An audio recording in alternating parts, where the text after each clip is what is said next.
我就知道我平时有点不太正常。我知道你很嫌弃我，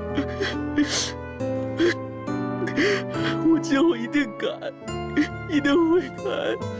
我怀疑我们都中毒了。你有恐高症吧？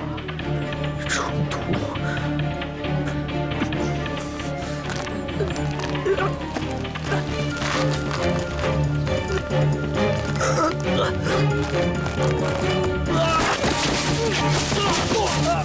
莫，这什么情况？还玩花式？哎，刘教官，快看！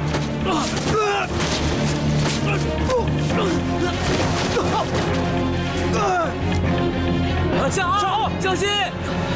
你俩抓紧，别劳动。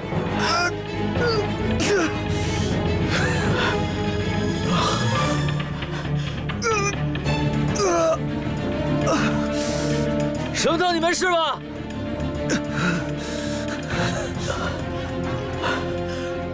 啊，我好像是中毒了。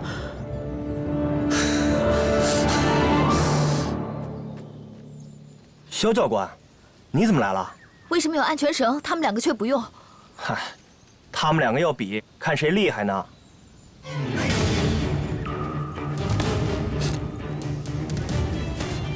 帮我拉紧点，我下去救他们。肖教官，这样太危险了。杜峰，你跟我一起下。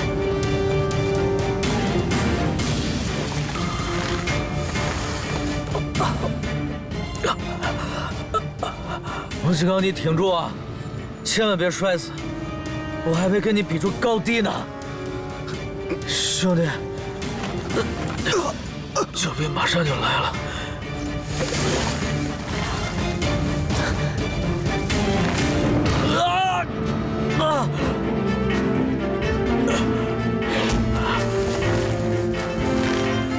来了，救兵来了，这儿呢！向好！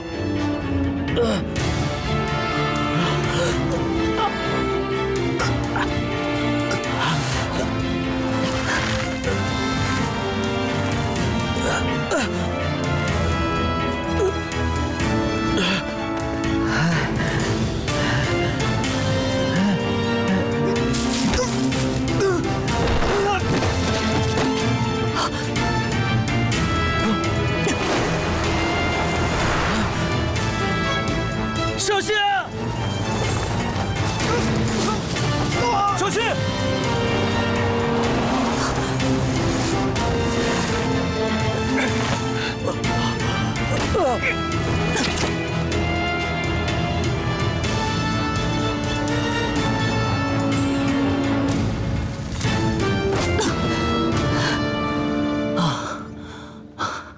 沈文涛，坚持住。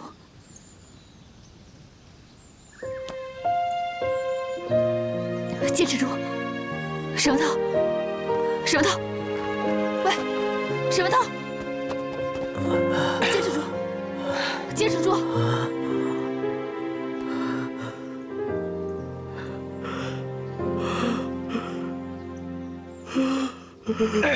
走。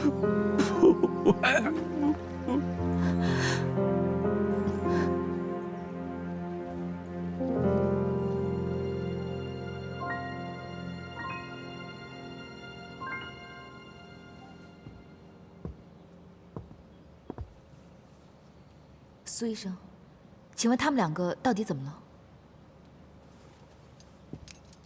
他们应该是服用了大量的氯仿，这种药物气味微甜，混入食物中往往很难被发现，其作用是破坏人的中枢神经，使人头痛、头晕、恶心、呕吐，甚至神经紊乱，陷入昏迷。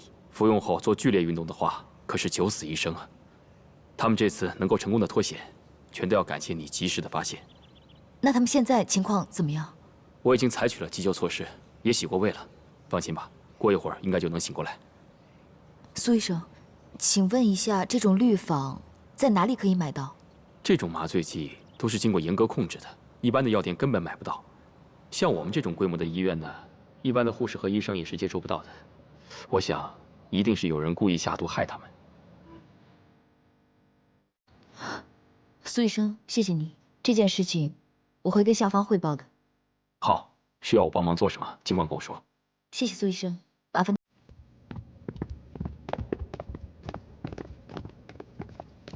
哎，你干嘛？放开我！少废话，跟我来。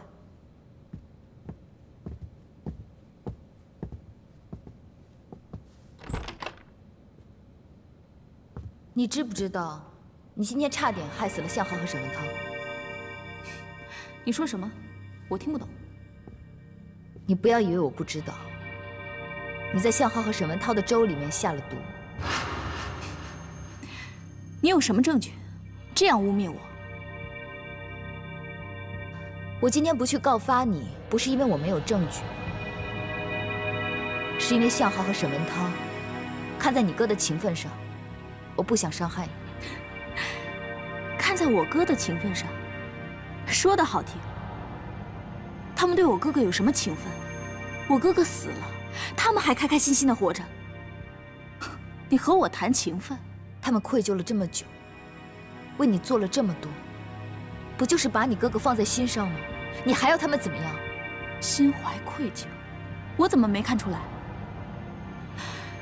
萧寒，我告诉你，我一定要让害死我哥哥的人付出代价，血债血偿。你哥的死不是他们两个的错，你哥的死是个意外。我只知道我哥哥死了，可他们两个却还好端端的活着。在我哥生死一线的时候，他最好的两个兄弟，却选择了袖手旁观。那次演习，本来我哥是不想去的，是向浩硬拉着他去的。如果不是向浩，我哥根本就不会去，也根本就不会死。你知道吗？我哥走后，我和我家人过着什么样的日子？你以为我还想活着吗？现在我活下去的唯一念头，就是让伤害我们的人付出代价。你是不是有什么苦衷？你是不会明白的。随着时间的流逝，他们会渐渐忘掉痛苦，可这些苦却在我的身上越来越深刻。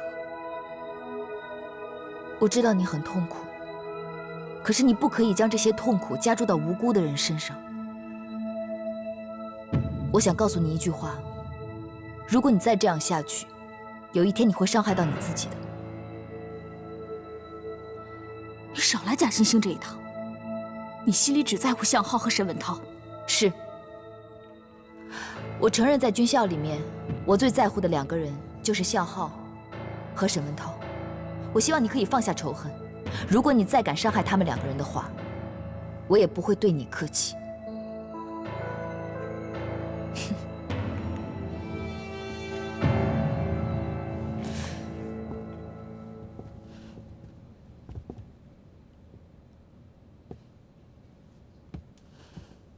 你醒啦？怎么不在病房里休息啊？我已经没事了，谢谢你救了我。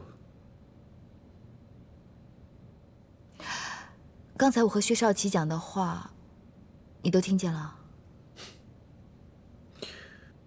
我有一件事想求你，千万别把少奇下毒的事情说出去。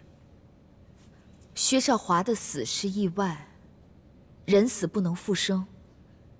你和向浩也该走出那段阴影了。你们的沉默，就是对薛少奇的纵容。再这么沉默下去，下次他会做出更过分的事情。放心，我会小心的。我想问一下，刚才为什么先救我，而不是向浩？因为当时你的情况比较危急啊，你更需要救援，所以我选择了你。哎，你的腿伤没事了吧？来，我看一下。来，坐，慢一点。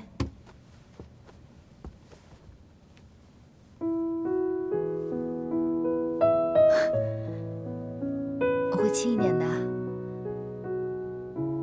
今天的事，也许是天意。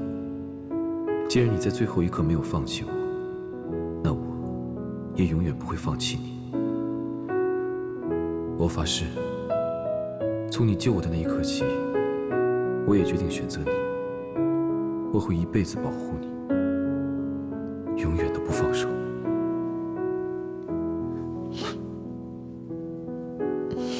怎么了？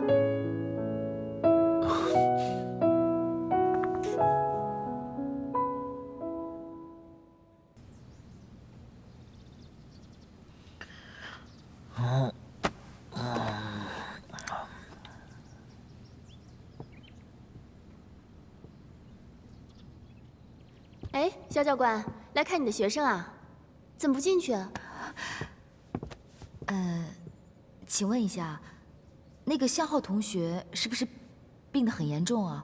我看沈文涛都出院了，他怎么还没有出院啊？苏医生也说他可以出院了，我也不知道为什么，他就是赖着不肯出院，估计是为了逃避训练、偷懒吧。谢谢，不客气。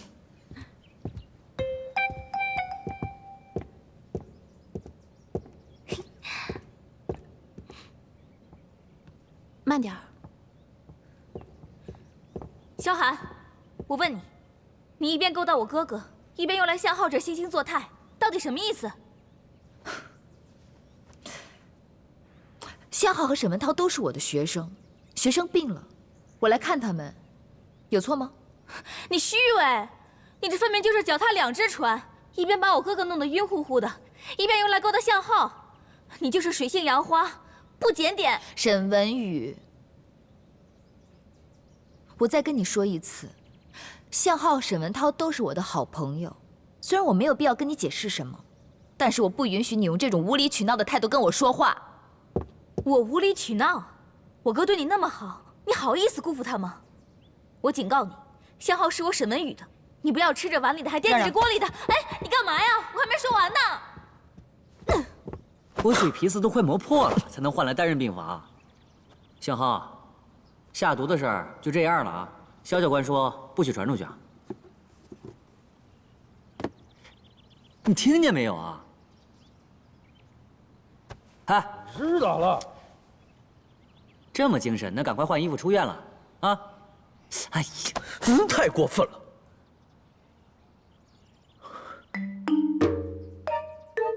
我住院住了这么长时间，萧寒为什么还不来看我？对呀，过分了啊！向浩哥哥，我给你送鸡汤来了，你看我多贤惠啊！哎，护士，请问这个病房的病人呢？哦，向浩啊，他刚才吵着转到单人病房了。有他这样的吗？有他这样的吗？我跟沈文涛同时出事，他不救我这个未婚夫，他去救沈文涛。而且我在医院住了那么久，跟我玩捉迷藏。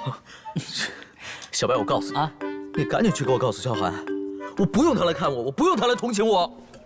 人家也没说要来看你。向浩哥哥，我进来了。就，这该来的不来，不该来的乱来。顾小白，你说谁不该来呢？我说鸟的，没说你。向浩哥哥，顾小白，你给我起来！哎呀，你来干嘛呀？疼得好好的。我自然是来探病了。你看，你们俩同时坠崖，可是我哥那边呢，萧寒就嘘寒问暖的，你这边啊就冷冷清清的。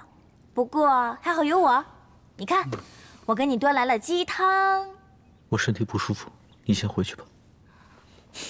我看你是心里不舒服吧？我哥都跟我亲口承认了，他跟萧寒呀是两情相悦。你呀哪儿凉快哪儿待着去吧，别打扰他们了。沈文宇，拿着你的鸡汤，现在就出去，啊！谢谢，不送。你知道吗？我哥哥走后，我和我家人都过着什么样的日子？你以为我还想活着吗？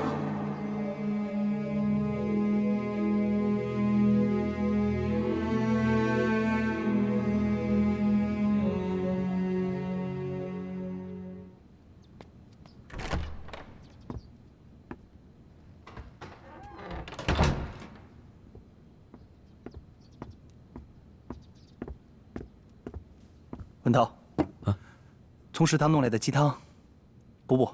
啊，谢谢啊。哎，食堂还有吗？我想拿点给肖教官。哎，有。文涛，你想清楚了？你给自己找了一条布满荆棘的路。我知道，我这一步踏出去，就准备跟他共进退。共进退。哎，就像我说的那样，这个事情瞒得了一时，瞒不了一世。你再怎么努力，也只是延迟东窗事发的时间而已。只要还有时间，就还有想出办法的机会。我决定了，我以后都要守护着他。你难道看不出来，钱宝宝和向浩郎情妾意着呢吗？而且，萧寒是向浩的未婚妻，大家都知道。虽然在我们眼里，这个萧寒是假的，可是，在那些外人眼里呢？谭旭，他们可是……我知道你想说什么，但是，钱宝宝不能跟向浩在一起。他越接近向浩，身份就曝光的越快。向浩的爱会让他受伤的。大家都说你冷静沉稳，没想到你这次也找到一个让你方寸大乱的人。文涛，你不怕受伤吗？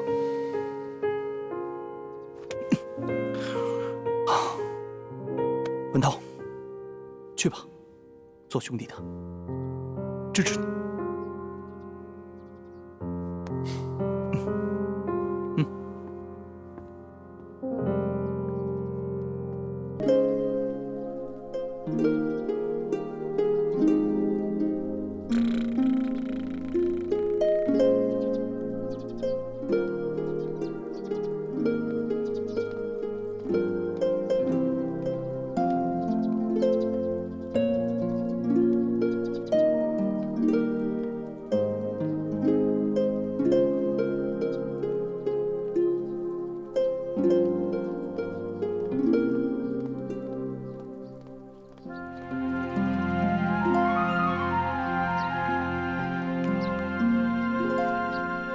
我在这等我未婚妻，却等来了你跟她在一起。石文涛，你到底想怎么样？那我就告诉你，我要和你光明正大的争萧寒。好，我接受你的挑战，奉陪到底。那就最好。精英战队的选拔赛马上就要开始了，两边我都不会输给你。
哎呀，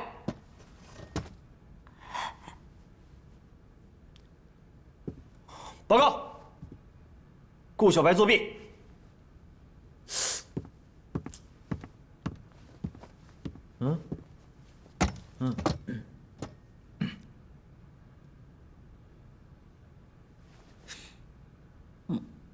拿出来。什么呀？手我看看，手。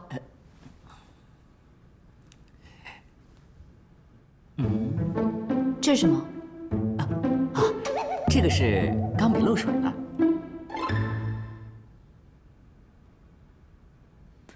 少给我耍花样。嗯，继续考试。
哎，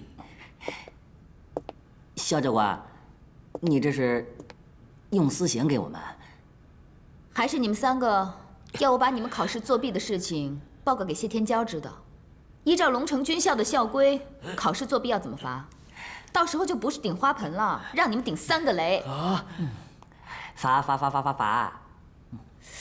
你们3个竟然敢公然违反考场纪律，很调皮吗？啊，在跟我开玩笑啊？绷紧一点，绷紧！错了，错归错。你也知道，这军事理论一向是向浩最弱的环节，而且是事关极鹰战队队长的选拔，对手是沈文涛，哎，他不蒸馒头也要争口气的。哎呀，这落了1年的课了，这一晚上也补不上啊。所以我们选择了最经典，而又最快速的提升成绩的方法。如果不行的话，可以退出。但是考试作弊就是不对的事情，那跟偷有什么两样啊？错了就是错了，哪那么多话呀？一人做事一人当，他们2个是为了我才犯错的，要杀要剐冲我来。哎呀，你终于说这句话了。哎，干什么啊？排好了，站好，蹲下，蹲低。我说你们3个可真是蠢到家了，以为这样就能蒙混过去。这次只是摸底小考，过一阵子的大考会有3个教官一起监考。就凭你们这些雕虫小技，还说什么赢过沈文涛呢？人家沈文涛不笑掉大牙就不错了。哎呀，不行了！哎呀！顾小白，你干什么？起来！哎，算了。浩哥，你就起来吧，教官都走了，你就别较这个劲了。我不明白你为什么非得要考过沈文涛干嘛呀？哎，就是啊，快起来吧。我是不是伤到你了？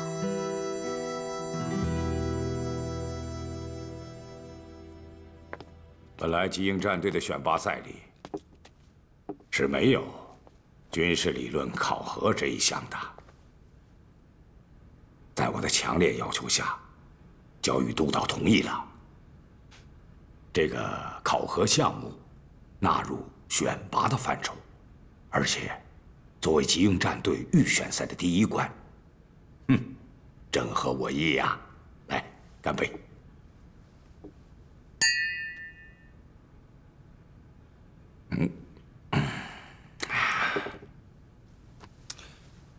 这文武之道，本来就该一张一弛。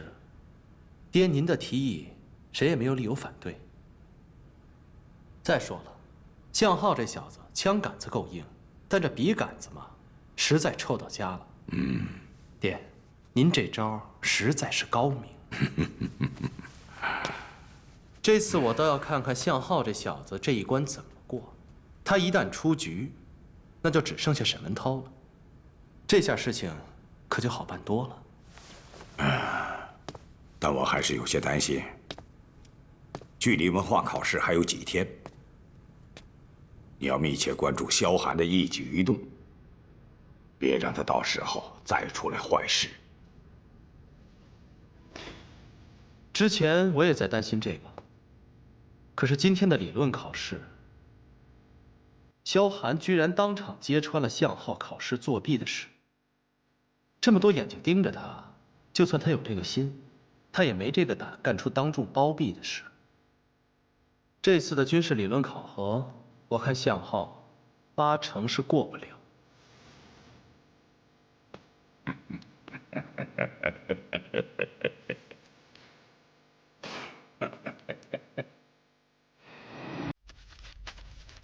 哦，这张30，已经进步很大了。听说他以前都是交白卷的，这次虽然只有30分，但是说明他还有答题的欲望。谢主任，我说的对吧？什么？谢主任，你最近是不是身体不太舒服？我看你老往医院跑，可是我怎么觉得你越往医院跑，病就越重了呢？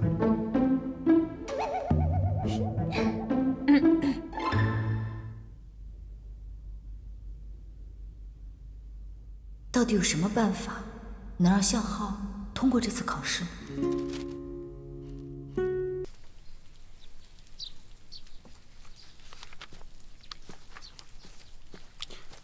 肖教官，你找我？我想请你帮一个忙。你说。向浩一直很在乎你这个竞争对手，我在想你愿不愿意成为他努力的动力。你是想利用我刺激向浩，激将法？是啊。那你有没有想过，其实向浩更在乎你的想法？其实关于那个订婚的事情，我想你可能误会了，这都不是我们两个的本意。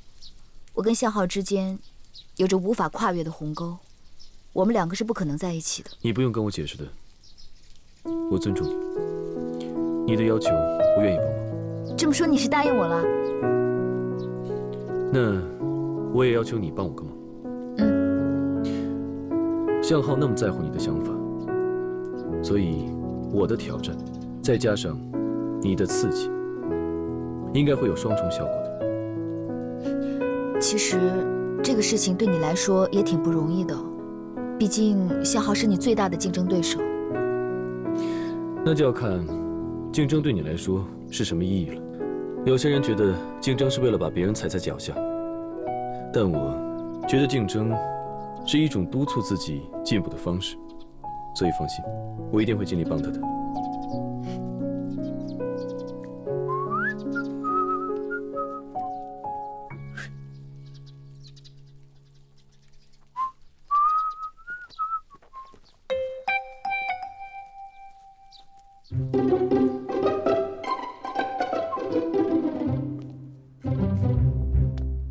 那这件事就拜托你帮忙了。跟我还客气什么？放心吧。来，谢谢。这里有个东西啊，我还有一些关于教学计划方面的事情想请教你。教学计划方面吗？我觉得实战演练方面的教学计划还需要改进。有什么事情吗？不是，你们刚才不是聊得挺火热的吗？怎么我一来就不说话了？啊？我在跟沈文涛同学讨论教学计划，这属于学校机密，你不方便听。我们接着说。等等，我和沈文涛都是学员，为什么他可以，我不可以？因为沈文涛同学成绩优异，尤其是在军事理论方面表现得更是优秀。我不跟第1名的同学讨论，难道要跟倒数第1的同学讨论吗？我告诉你，肖教官，你这种行为明显是一种歧视。如果不想被歧视的话，你可以尝试在成绩上超过我。有需要的话，我可以帮你补习。沈同学，你说的真的很好，因为班上某些同学的成绩真的是非常烂。是很烂。关于军事演练方面，你还有什么建议可以帮助班上同学的吗？那关于军事，有什么事情吗？我们两个在讨论公事，如果你想闲逛的话，麻烦去花园闲逛，谢谢。让让好不好？嗯，让让，谢谢，让让。你看这次军事演练还有什么可以改进的吗？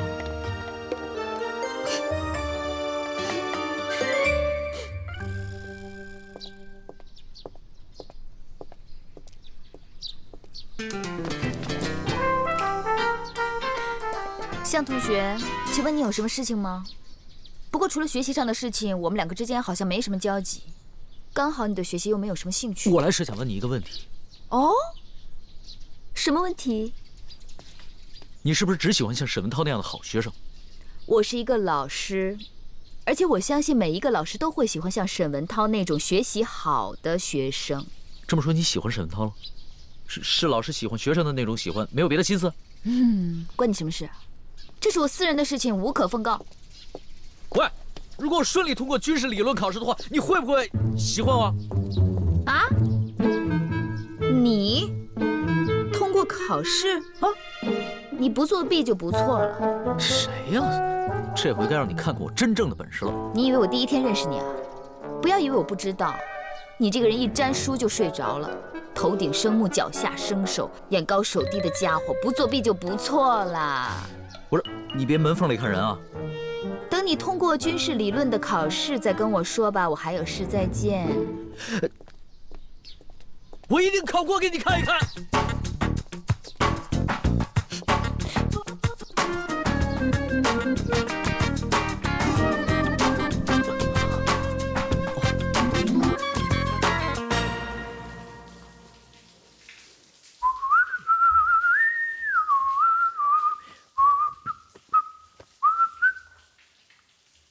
放手？凭什么？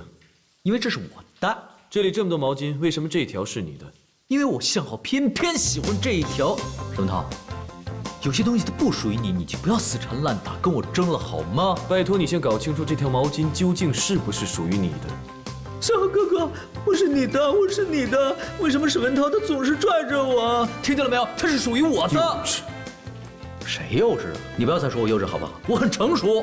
你就是幼稚。你说的愿意，只是你嘴里说出的愿意。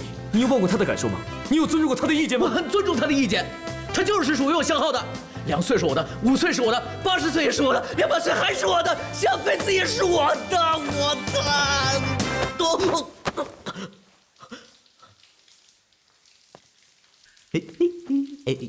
有那么多精力幼稚的话，麻烦你花点精力放在读书方面，要不然的话，别说我看不起你。毛巾都看不起你。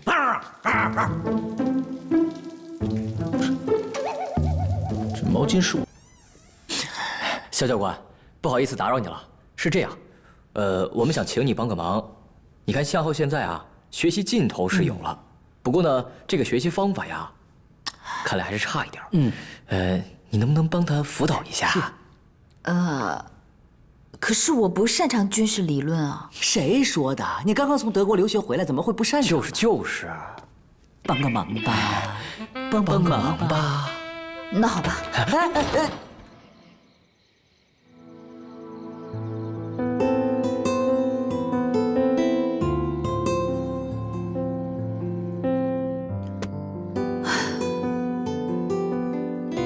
死向浩，要我帮他辅导他的军事理论。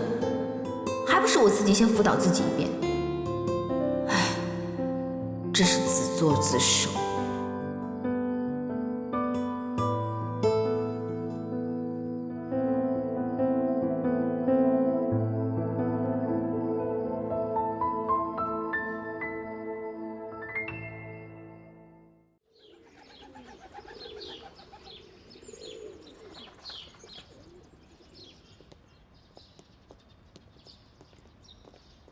肖教官，你一定要帮帮向浩，这一关他无论如何都得过，他自己也是很认真的。来了啊！他已经到了，接下来就靠你了。好啦，放心吧。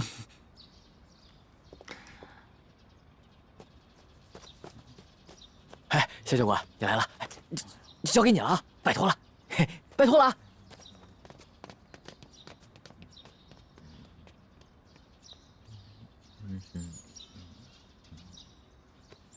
干嘛？哎呦，是你来了，来，坐。怎么，向同学不欢迎我来啊？哎呀，人家不是在复习功课吗？怕你来会分心。哦，复习功课啊？怎么，我让你分心了吗？没有。干什么呢你？啊，好吧，你先回答我。《战争论》的作者是谁啊？《战争论》的作者是吧？等会儿就在嘴边啊！等。刚刚2分钟前看过的就记不住。哎呀，你说这个张三李四王五多好，非得叫个我完全记不住的名字，多别口。那我给你解释一遍吧啊！记住啊，这位大爷，哎呦，这里哪？酸死了，太早叫我起来了。不好意思。这位大爷姓克，全名呢叫克劳塞维茨。哦。哎，你说克大爷这名字取得真好，姓了个战无不胜、攻无不克的克。名字里还有个塞字，这名字跟他写的《战争论》气质多般配。这么好的名字你记不住？记住了，克劳塞维茨嘛，说的跟评书一样。好了，下一题啊。好。战争论的4个特性是什么？总算是问到点上了。战争论具有不确定的领域，具有偶然性的领域，危险的领域，而且还有充满劳累的领域。怪了，这4个你倒都记得住，因为都在我心中。哎，我突然间发现我跟柯大爷说的一模一样，这说明柯大爷的领域已经跟我一个高度了。人家柯大爷是西方军事学大师，跟你有什么高度啊？不过你刚刚说这军事理论是你心中所想，人家最讨厌死记硬背的。我倒是有个方法可以治你。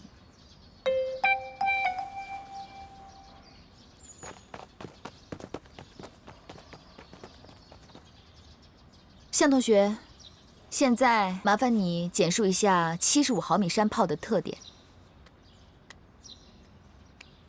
这还用说吗？75毫米适合长途打得准，在山里用特别好使，而且1米半长，200来斤，特别适合打高爆弹、榴弹、燃烧弹什么的。一个炮弹13斤不到，我一手能拎俩。哎呀，看来你这个人真的是实战派啊！关在教室里面一句话都说不出来，现在看到实物了就滔滔不绝了。我爹从小就把我放在军营里，我从小就玩这个长大的。普天之下问问所有人，我向浩除了烤笔杆子不行，哪一样兵器我不是样样精通，名列前茅。其实呢，你只要把你的脑子稍微动一动的话，就是把这些你看到的东西都转换成文字，那就是军事理论要考的东西了。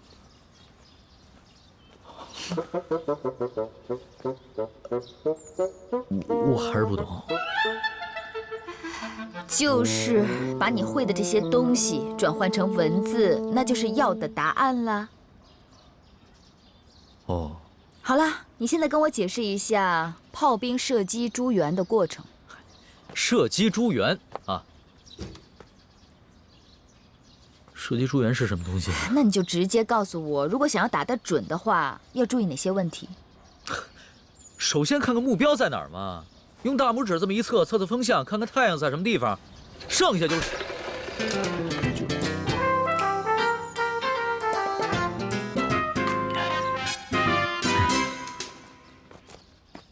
是就是开炮射击了。8九不离十，可是这样被你一说，怎么听起来那么别扭呢？那你听着啊，其实呢，射击诸元一类是直接瞄准。也就是火炮瞄准手用瞄准镜直接瞄准目标，然后对目标实行射击。这类情况大都是目标距离较近，火炮射程短。第二个就是射程远。不要再啰嗦了，一炮轰过去不就完了吗？向浩太能装了，这小子到底在搞什么鬼啊？哼！向同学，我发现你的问题不是你不会，是你不喜欢用这些文绉绉的字来表达。其实只要好好背书就可以通过考试了。你陪我啊？不要胡闹，请你好好念书。不要嬉皮笑脸的。你陪我。哎，大哥，你知道我昨天晚上看见什么了吗？我居然看见向浩在路灯底下读书，看见那一幕我差点喷出来。谁不知道向浩看见书就困啊？你们想的太简单了，我可怕他又出什么幺蛾子。哎，大哥，向浩几斤几两我们不知道啊，他也就是怕被淘汰的时候呢，不至于太难看，所以现在假用功嘛。各种地形要素对作战行动影响程度的大小，取决于它的地貌、公路、水系。人家背的怎么样啊？差不多吧。我可是背的好辛苦，好辛苦的。好了好了，很棒很棒，继续。我快起不来了，快救我！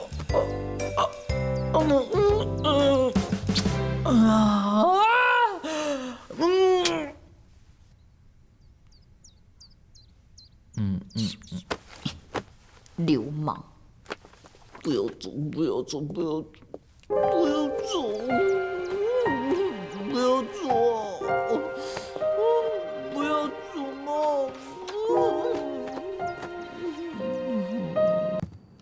伸手，脚上，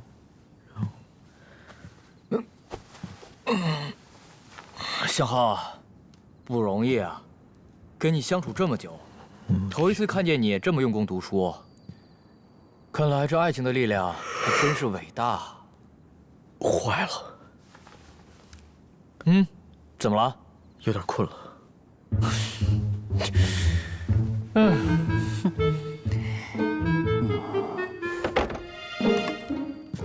古人云：“头悬梁，锥刺股。”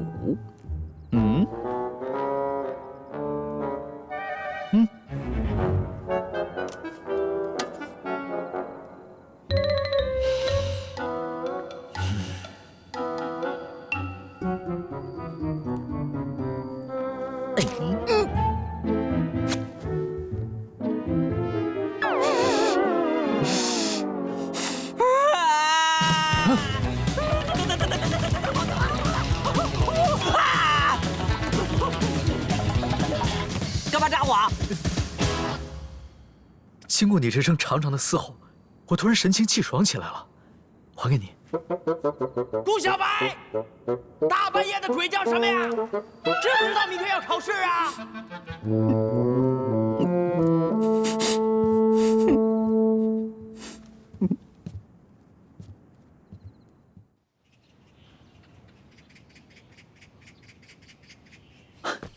课代也说了，战争不是短促的一击，而是由一系列的军事行动组成的。双方有上一次的行动标准作为衡量下一次的作战任务，大大的缓和了作战双方。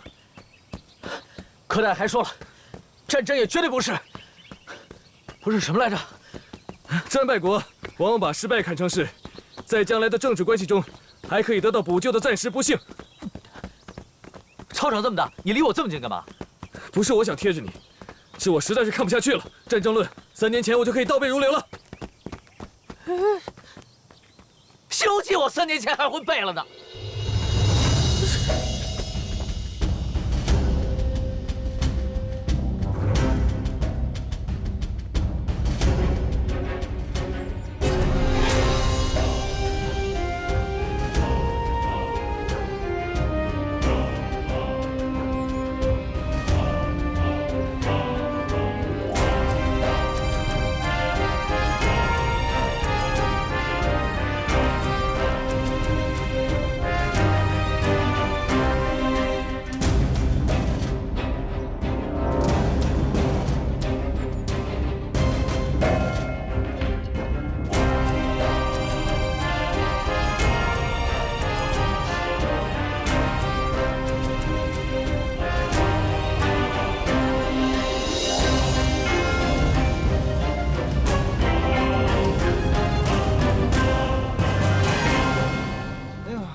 终于出来了，你怎么样？还行吧，通过。闭上你的乌鸦嘴！3年前我不说了，好吧？你满意了？有点题。什么呢？咋的？我瞅什么风呢？哎呀，文涛啊，发挥的怎么样啊？这个问题是不是应该我问你啊？我很有自信啊。这笔试也没什么大不了的。我希望成绩出来以后，是可以和你的口气成正比的。我告诉你，不要小瞧我，我浑身充满了能量，充满了智慧，充满了自信，我是宇宙之王！哎，萧教官，萧教官，我们老大考得好像很不错，能不能也辅导我一下？不可能，萧教官是我的，你的，你的，我的。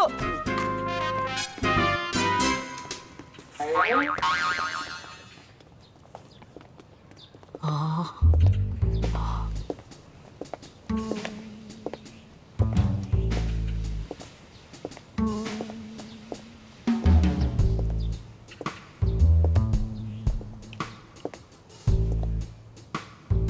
向浩、顾小白、杜峰，有人举报你们，说你们昨晚在寝室熄灯之后还违规使用手电筒，而且半夜还鬼哭狼嚎，是这样吗？没有啊，你听谁说的？不知道啊，有这事儿吗，小白？那好吧，念在你们用功念书的份上，这次我就原谅你们。下次注意哦。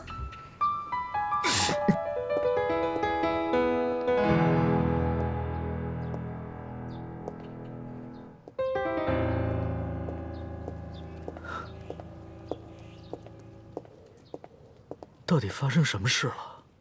本校2大新闻，第一个是你考试考过了，第二个是谢天骄变成女人了。我怎么觉得她变成女人之后，有点不像她了？难道这苏医生真把她半男不女的病治好了？不会吧？神医啊！错，这就是爱情的力量。想不到我的2个重点学员，辅导的成绩都这么好，真是孺子可教也。可不是吗？松手！喂，肖教官，等等我！哎，等等我！等等我！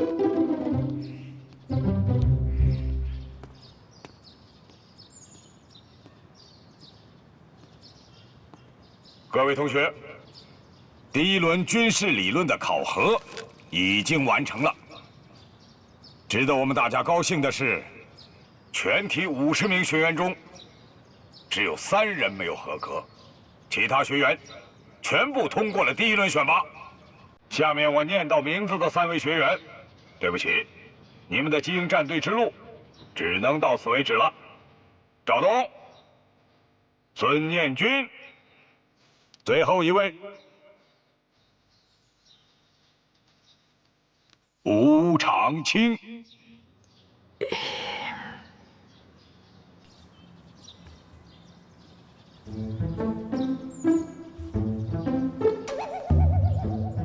剩下47名学员都已经通过此次军事理论考核，我在这里代表全体师生向你们表示祝贺。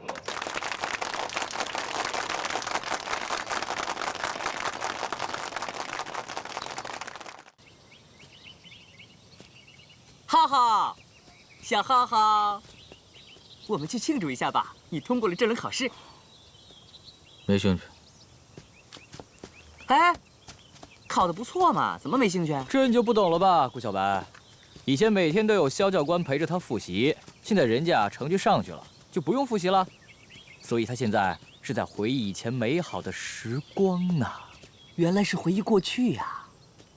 咱们下个科目考什么？这回考笔杆子，下回肯定考枪杆子呢。就算肖教官想帮，也帮不上啊。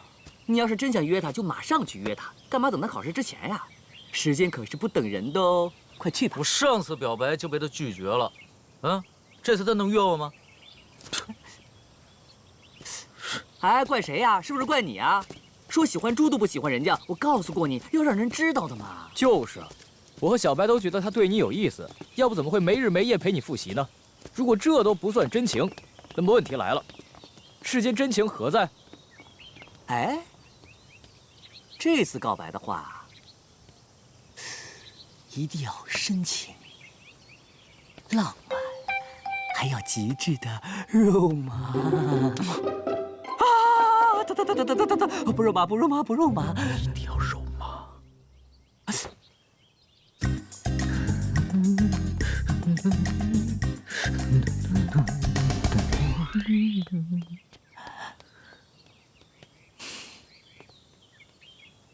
太肉麻了。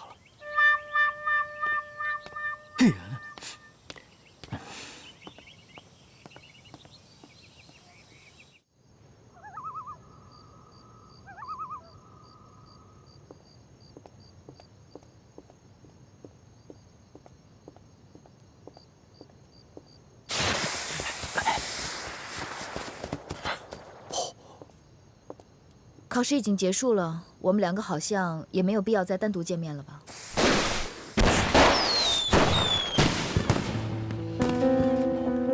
哇，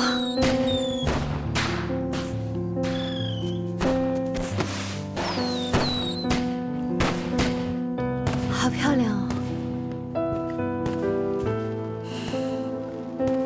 还记得我们在火车上第一次相遇？我永远都忘不了那个瞬间。虽然我嘴上不说，其实那个时候你已经走进了我的心里。我喜欢你的任性，喜欢你的倔强，喜欢你的坏脾气，我喜欢你的每一滴眼泪，每一个瞬间。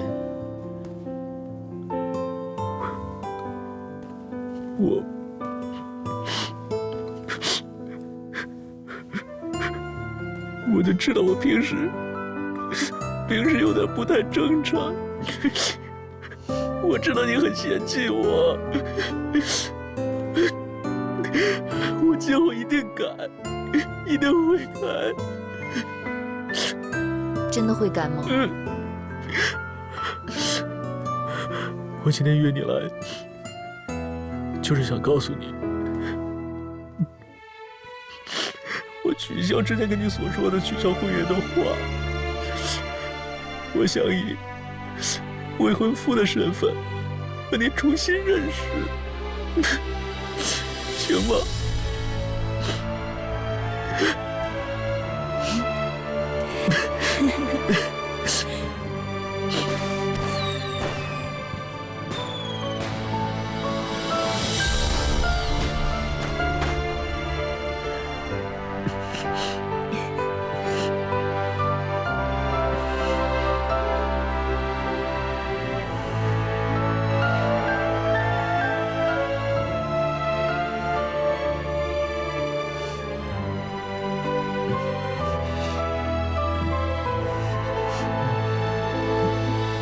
肖教官，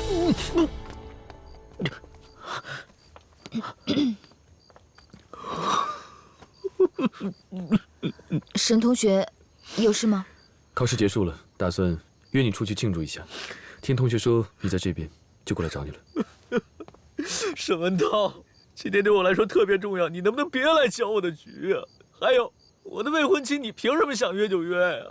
肖教官，烟花虽然浪漫、美丽，但却是转瞬即逝的，只是个幻象而已。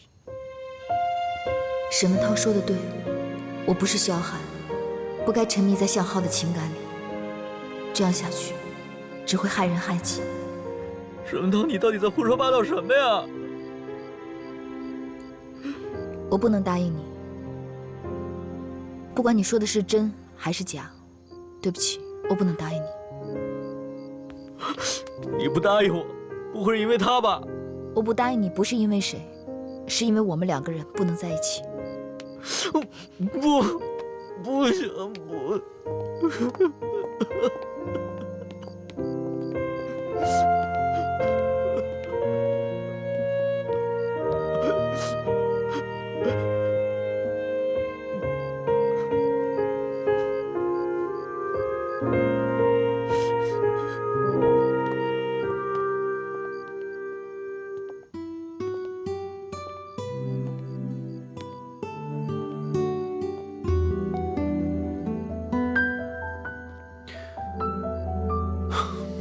你知道吗？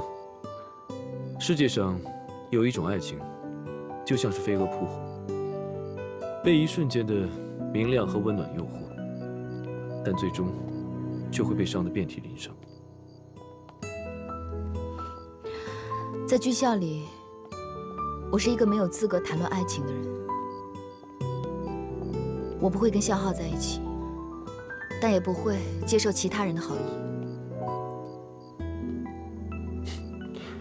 我明白，我不会勉强你，我只想留在你身边守护你。希望有一天，你可以看得见我的真心。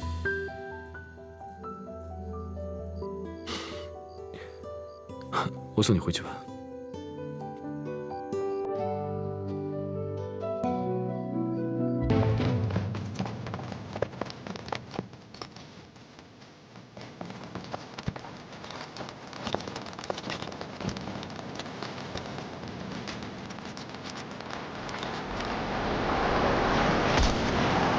动作快一点，速度加快，跑起来！太慢了，就你们的速度，怎么上战场？怎么打仗？跑起来！再跑不起来，我的枪就对着你们的脚下打！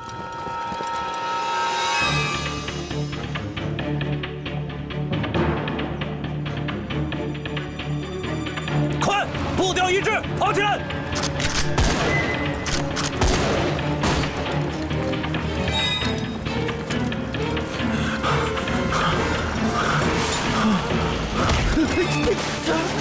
干什么呢？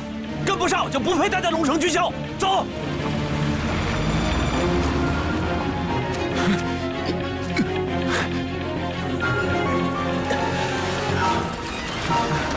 都听好了，目标山顶，匍匐前进，快点儿！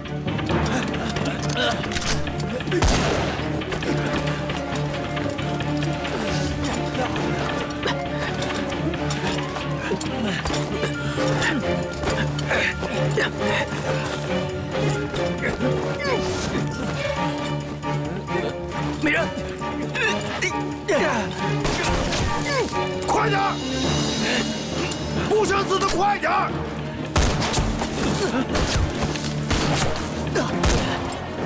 给我跑！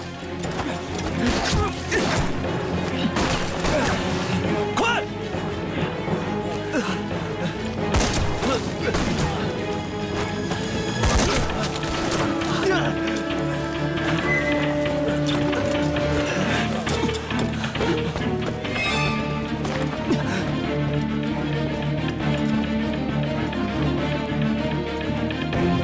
来，来，快，上来，快，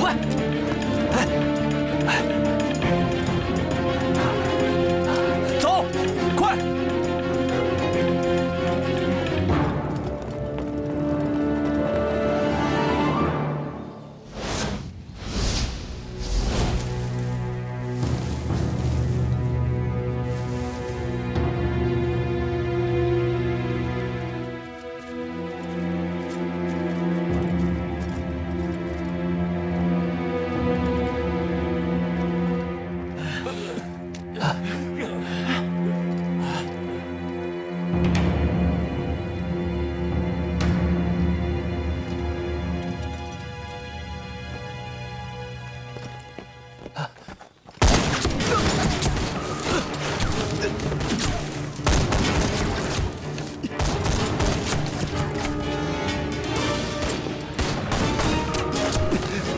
没事吧，老大？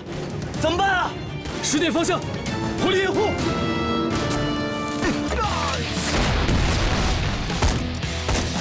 走。快走！就喜欢这一身戎装。这个世界上缺少的是胆量。出生入死，豪气不能阻挡。肩并肩随我，南征北战，一起闯荡。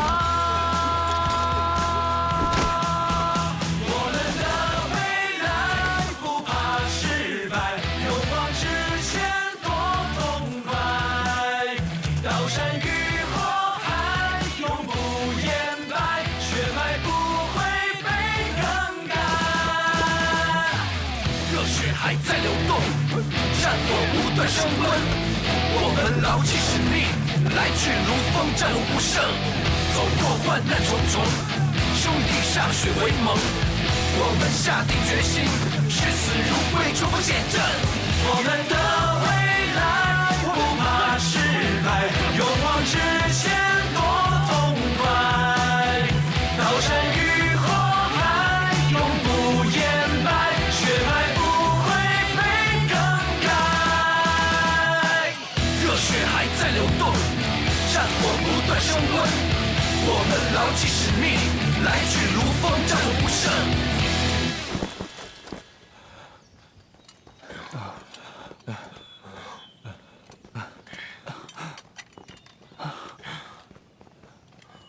熊国藩，你已经被淘汰了。欧阳教官，我是被人连累才中枪的，我还想比赛，留救我吧。对不起，你的敌人不会原谅你，退下去吧。欧阳教官，这枪林弹雨的，他可能只是一时看不清楚，为什么中弹就要被淘汰呢？我们安排的狙击手会在打中学员前，在他附近打几发子弹，给他一个反应时间。如果他还是躲不开的话，就代表他不属于精英战队。原来不是乱打，懂了。听闻萧教官在德国可是专业的军事顾问，此类训练，你难道不知道吗？因为我在德国主修的是心理学，实战方面的确是没有涉猎。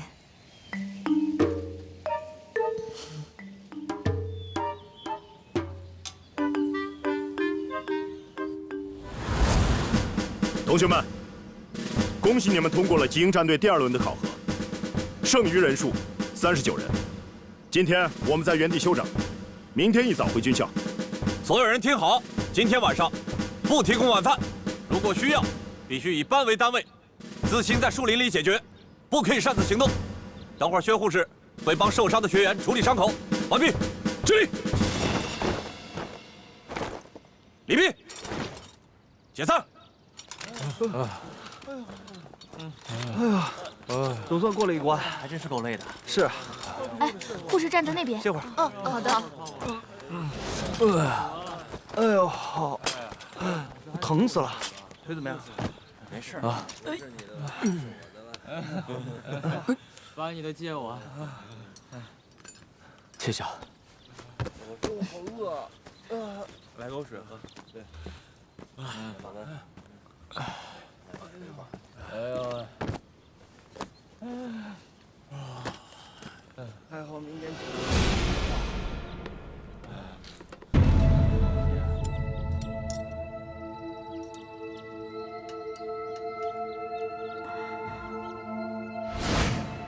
这是用夜来香花提炼的，可以引蛇。到时候，你就想办法涂在向浩和沈文涛身上。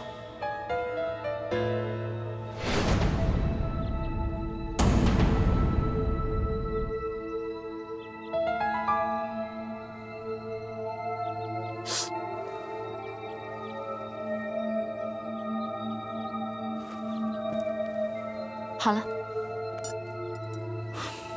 谢谢。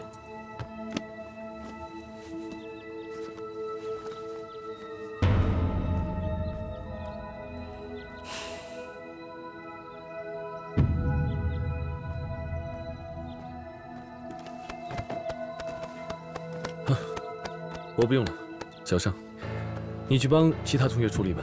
还是消毒吧。真不用了，没事。周杰刚才腿伤了，你去看看他。谢谢。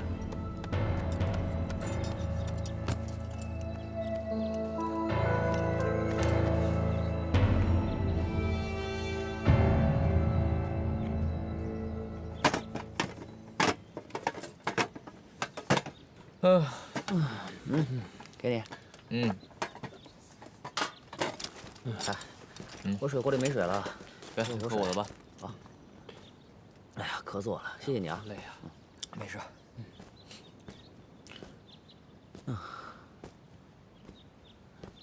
这训练什么时候才能到头啊？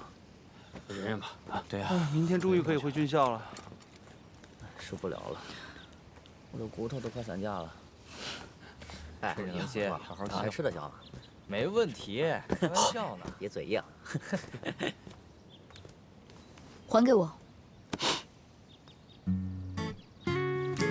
不要误会，我拿出耳环呢，不是为了还给你，而是我今天摸爬滚打了一整天，我怕他受伤。你就是存心的，对不对？我就是存心的。你是不是觉得我好欺负 ？No， 你一点都不好欺负，可我就是愿意欺负你。可能你不知道，这个耳环是我一个很重要的人送给我的。它可能看起来很脏、很廉价、很不起眼，可是它却是我这辈子最重要的东西。不过跟你说这些好像没用，你这个人是没有良心的，你就是一个铁石心肠的纨绔子弟。浩哥，打猎去啊！饭都没得吃了，你还泡妞？走吧，等我。快点儿！想拿的他，晚上到断崖谷来找我。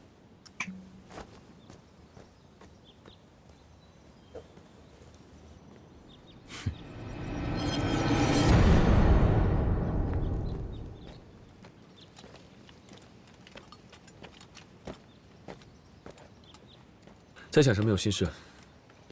没有，可能是跟你们跑了一整天，有点累了吧。有时候真的挺嫉妒向浩的。嫉妒他？为什么？他学习又没你好，人缘也没你好，品行啊，更不用说了。但他更容易得到别人的关注，比如你。我对向浩有心思，那是因为他是龙城军校头号大魔头。我身为教官，当然要对这种学生多尽一点心力。我跟他就像是猫抓老鼠吧，你不要误会。有机会，我也想当老鼠。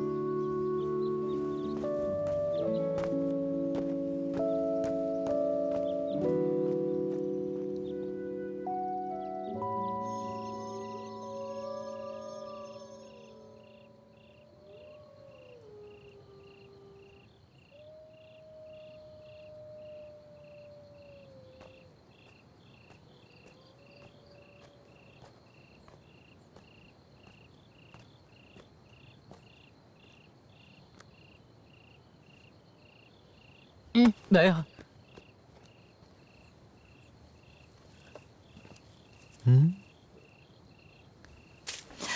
别生气。我没有空在这里跟你啰里吧嗦的。我现在警告你，把耳环立刻还给我。不要着急嘛。哎，其实我约你来，不是想还你耳环。我想好好跟你聊聊天，我想你能真实的了解我，走进我的心房。我们还是从星星开始说起吧。看，哎，那颗星星好漂亮，好亮。谁要给你看星星啊？还数星星呢？你再啰里吧嗦的，我把你推下悬崖。哎呀，人家那么美好的心愿，你要把人家推下悬崖，你居心何在啊？那我问你，你利用我的感情达到你考试的目的，你居心何在？是不是我要把你推下悬崖呢？你有神经病啊！谁利用你的感情了？我不就是你的教官吗？我希望你加入集英战队。我做的这一切的一切都是为了你。哎，哦，你终于承认了，你做的这一切都是为了我。我的意思是，我是你的教官，我们两个之间只有单纯的师生情谊。师生情谊，你脸红什么呀？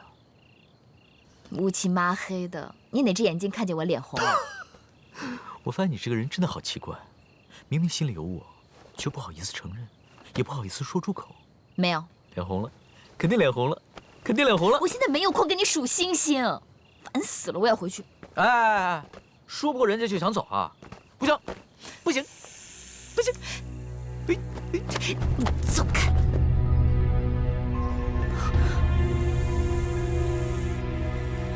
小浩，什么事儿？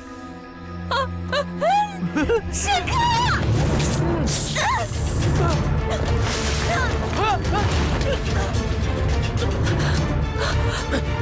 别放手！抓紧我！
怎么样？我这人肉靠垫还舒服吗？哎，你慢点，慢点，别乱动。你中了5步蛇毒，这辈子只能走5步，除非你这辈子跳着走。别闹了！别动啊，吓唬你。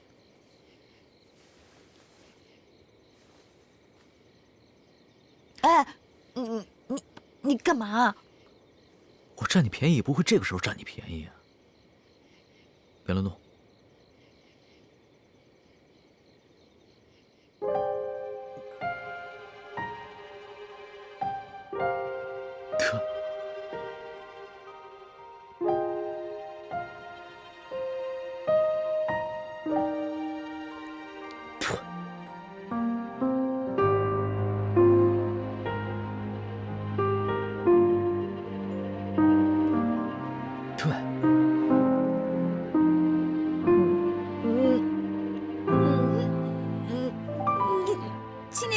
青年，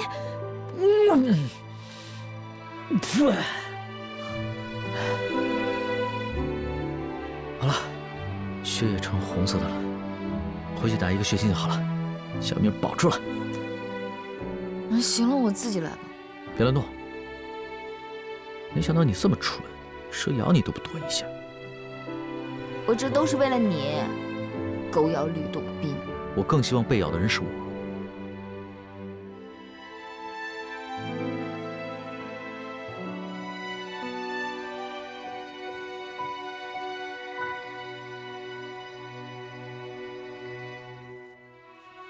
别啰嗦了，让我靠一下，我有点累。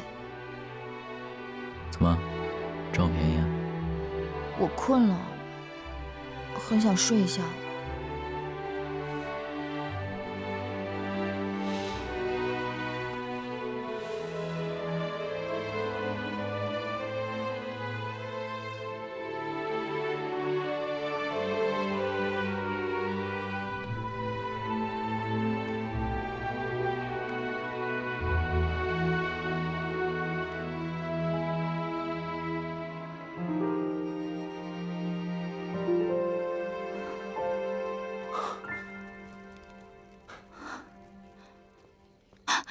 天汉，事儿都办妥了，向浩和萧寒一起掉下悬崖了。萧寒也……这次我们连累到无辜的人了。赵启，我们为了达到目的，有时候必须要做出一些牺牲。至少你哥的在天之灵可以得到一些安慰。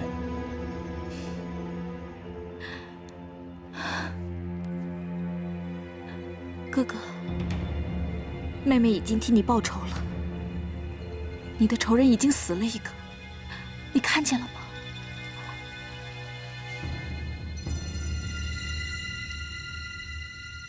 少奇，从今往后，你的事就是我李天汉的事。我会一直在你身边，好好保护你。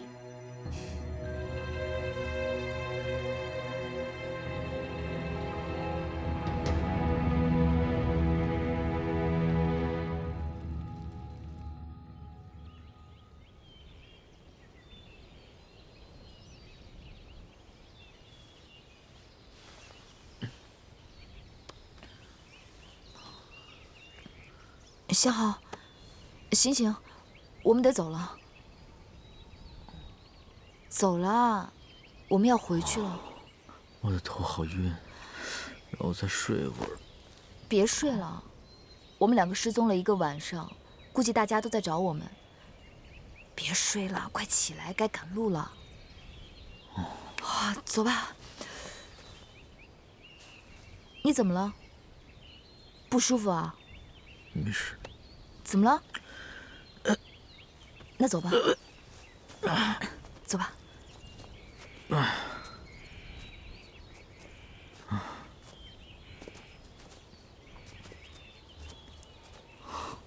肖教官，肖教官，向浩，向浩，肖教官，肖教官，向浩，向浩，肖教官，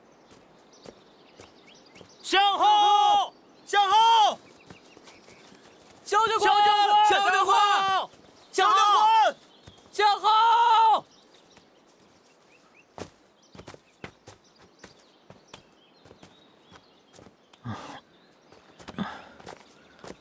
没事。这条路我们刚走过。啊？不可能啊！你看那个马蜂窝，刚才经过这里了。我们是不是迷路了？你没事吧？没事，岁数大了，走不动了。走吧。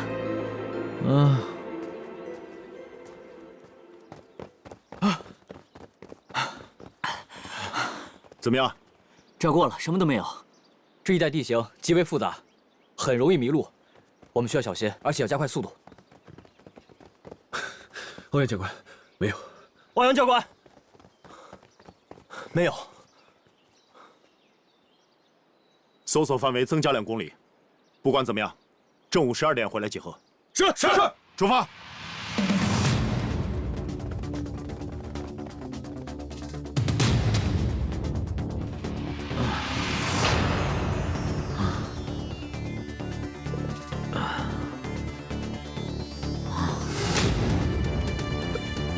快一点，慢吞吞的。喂，快点啊！你怎么回事啊？岁数大了，走不动了。才几岁，岁数大了。哎呀，哎，你怎么了？不会中了蛇毒吧？不知道，可能吧。怎么这么不小心啊？还不是为了救你吗？哪顾得了那么多？来吧，我背你。啊，来，我没听错吧？你不怕我占你便宜啊？别啰嗦了，快！不用了，真不用。你又背不动。你，来，你撑住啊！撑不住了。你可以的。向浩，向浩教官，向浩，肖教官。大半天了，这2个大活人去哪儿了呢？文涛，欧阳教官让我们在中午前，不管找没找到，都要回去集合。不行，不找到他们，绝不回去。好，你们4个先回去报告，我们接着找。好，走。向浩，向浩，肖教官，向浩。人呢，好男儿要战死沙场，要是让熊给吃了，那可太窝囊了。你能别乱说吗？说点吉利话。赶紧找。撑住，你撑住啊！看在你背我的份上，我告诉你一个小秘密。